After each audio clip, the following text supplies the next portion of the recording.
Bonjour Thomas Lemarquis, vous êtes acteur, vous avez été très remarqué dans Neu Albinoi, puis vous avez joué dans des films comme Snowpiercer et très récemment vous avez eu un rôle dans le dernier X-Men. Euh, Quand vous regardez un film, est-ce que vous avez besoin d'être un enfant? Ouais, quand on joue, je crois que c'est au moment aux autres, mais au moment aussi à soi-même. Ça aide. Quand tous les éléments aident à croire au mensonge. Quand tu as un bon acteur en face de toi, c'est beaucoup plus facile de croire au mensonge. Mais après, le mensonge, c'est pas. Je me souviens, en tant que. Si on parle de Super 8, mes premiers rêves de cinéma et tout ça, c'est. Alors pour moi, c'est pas. En parlant de vérité, c'est pas forcément quelque chose un acteur qui va être vrai, qui va me fasciner. C'est plutôt un acteur qui va avoir beaucoup de magnétisme, une présence forte, quelque chose qui m'attire, qui me fascine. Et ça peut être un acteur qui peut faire une fausse note, mais s'il me fascine, ça va me toucher, je ne sais pas où, ça n'a pas besoin d'être forcément vrai. C'est pas ça qui m'intéresse le plus. En fait, le magnétisme d'un acteur suffit, il peut tout nous faire croire. On n'a pas besoin que ce soit dans le vrai, il suffit de ce magnétisme. Qu'est-ce que le vrai de toute façon? Dans le je ne jeu. sais pas ce que c'est que la vérité, parce que je trouve que la vérité n'existe pas vraiment non plus. Après, la vérité est différente pour chacun aussi. Même quand on fait un film stylisé, par exemple, mais les émotions sont vraies et ça va être vrai. Ça va être plus vrai qu'un film très réaliste, mais où il y a quelque chose qui est faux aussi dans la.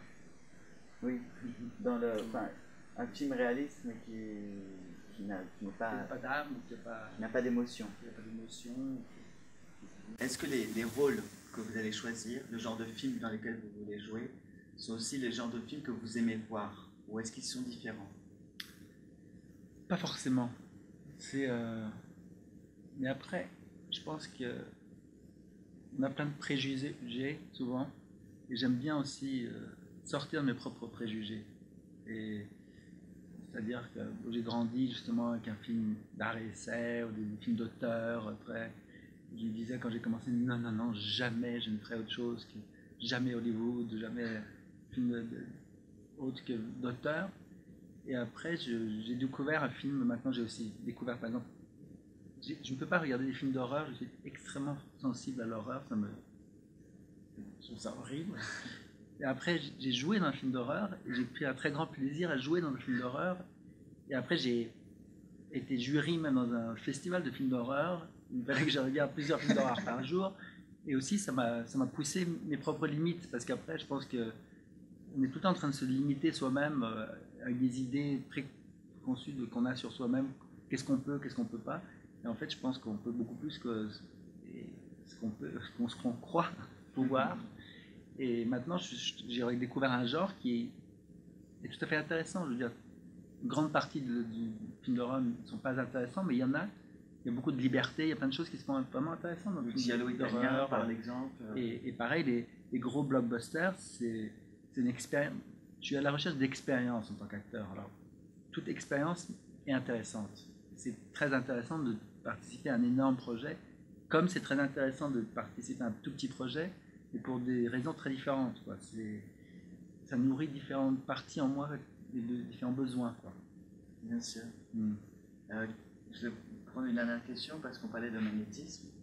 D'ailleurs, votre dernier personnage dans X-Men joue vraiment là-dessus. C'est un personnage qui a un psychisme développé. On sent presque des ondes sortir de lui. C'est assez impressionnant. Quel est l'acteur peut-être avec qui vous avez joué, qui vous a le plus impressionné, dont vous avez ressenti un magnétisme peut-être même en temps réel en jouant? Tilda Swinton, même si j'ai pas une grande partie avec elle, mais juste sa personne, et comme ça j'ai eu la chance de la connaître un peu après. Et c'est quelqu'un très grand magnétisme. Merci beaucoup.